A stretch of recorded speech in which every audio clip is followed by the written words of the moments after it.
एक समय की बात है। एक छोटा सा गांव था जहां एक भिखारी रहता था। उस भिखारी का नाम राघव था। राघव रोज सुबह उठकर गांव के अलग अलग घरों में भीख मांगने जाया करता था। उसका जीवन भिक्षा पर ही निर्भर था। गांव के लोग भी उसे पहचानते थे और कुछ ना कुछ उसे दे दिया करते थे। राघव की एक खासियत थी। वह अपने साथ हमेशा एक छोटी सी झोली लेकर चलता था जिसमें वह कुछ अनाज के दाने रखता था। ऐसा वह इसलिए करता था क्योंकि इतने बरसों में उसने एक बात समझी थी। अगर कोई उसकी झोली में कुछ ना देखे तो उसे भीख देने में हिचकिचाते थे।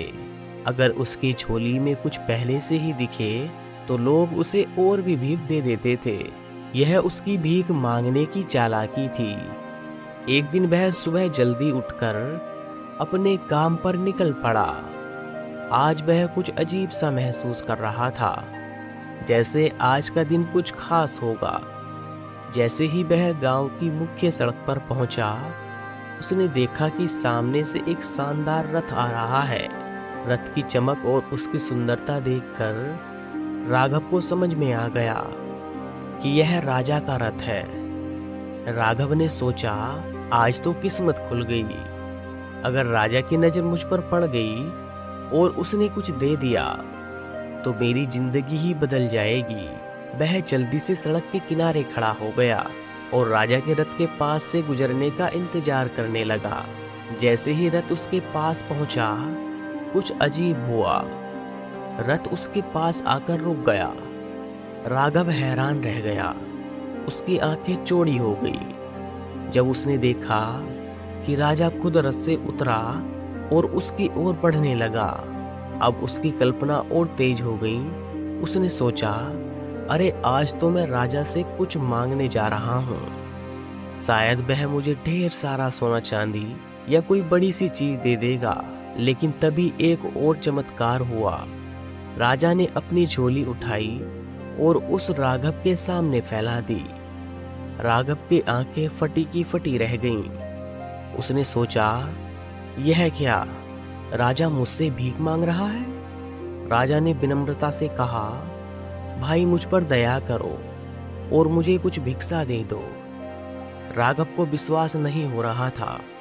उसने सोचा, यह तो उल्टा हो गया। राजा मुझसे भीख मांग रहा है।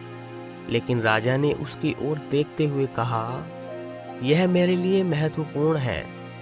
हमारे राज्य पर एक संकट आ रहा है और राज्य ज्योतिषों ने कहा है कि अगर मैं इस संकट से बचना चाहता हूँ तो मुझे पहले व्यक्ति से भीख मांगनी होगी जिसे मैं आज सुबह देखूं, और तुम वह व्यक्ति हो। कृपया मुझे कुछ दान दे दो। अब राघव असमंजस में था। वह सोचने लगा, क्या मैं राजा को कुछ दे दूं? लेकिन मैं खुद तो एक भिखारी हूँ। मेरे पास तो कुछ भी खास नहीं है। अगर मैंने राजा को कुछ दे दिया तो मेरे पास बचेगा क्या? काफी सोच विचार के बाद उसने अपनी झोली से एक छोटा सा अनाज का दाना निकाला और राजा की झोली में डाल दिया। राजा ने मुस्कुराते हुए सिर झुकाया और अपनी झोली बंद कर ली। फिर वह वापस अपने रथ की ओर चला गया। राघव ने देखा कि राजा तो बिना कुछ बोले चला गया, लेकिन उसके मन में खट्टापन था।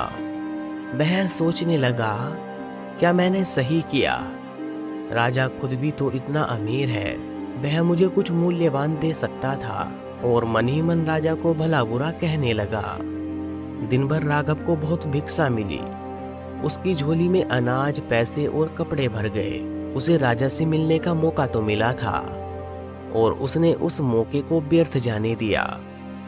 शाम को जब वह घर पहुंचा, उसकी पत्नी ने उसकी ओर देखा और बोली, आज तो तुम्हारा नाम पूरे गांव में फैल गया है।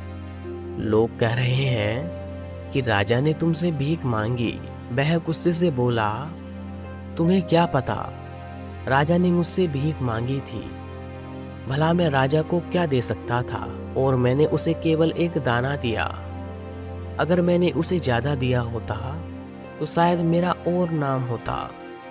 उसने अपनी झोली गुस्से से उठाई और उसे जमीन पर फेंक दिया। सारी चीज जमीन पर बिखर गई। जैसे ही अनाज जमीन पर गिरा, राघव की नजर एक चमकते हुए दाने पर पड़ गई। यह वही दाना था जो उसने राजा को दिया था और वह सोने का बन चुका था। राघव यह देखकर हक्का बक्का रह गया। अगर मैंने राजा को सिर्फ एक दाना देकर सोने का दाना पाया है, तो अगर मैंने उसे ज्यादा दिया होता तो मेरा पूरा जीवन बदल सकता था। वह जमीन पर बैठ गया और रोने लगा।